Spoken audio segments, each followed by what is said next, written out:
Report অনুযায়ী ত্রিপুরা গুন্ডামিতে প্রথম কেন পুলিশ প্রশাসন জবাব চায়, জবাব দাও।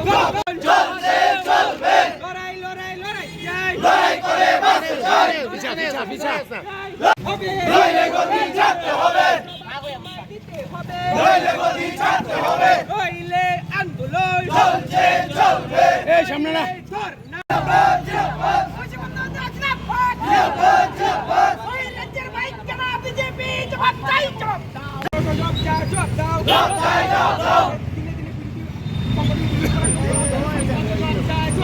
জবাব চাই জবাব দাও। আপনারা সবাই অবগত আছেন যে আমাদের এই রাজ্যের মধ্যে ইউপির নাম্বার প্লেটওয়ালা বাইক ত্রিপুরা রাজ্যের আগরতলাতে এবং ত্রিপুরা রাজ্যের প্রত্যেকটি জায়গাতে পুরা ছড়িয়ে ছিটিয়ে রয়েছে।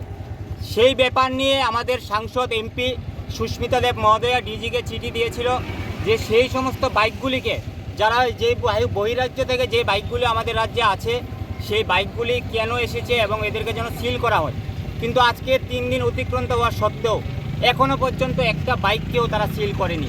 আমরা অতি সত্বর ইউপির বাইকগুলো যারা ত্রিপুরাতে এসেছে সেই সমস্ত বাইকগুলো কী উদ্দেশ্যে ত্রিপুরাতে এসেছে রাজ্যের মানুষ জানতে চায়, ত্রিপুরা তৃণমূল কংগ্রেস জানতে চায়।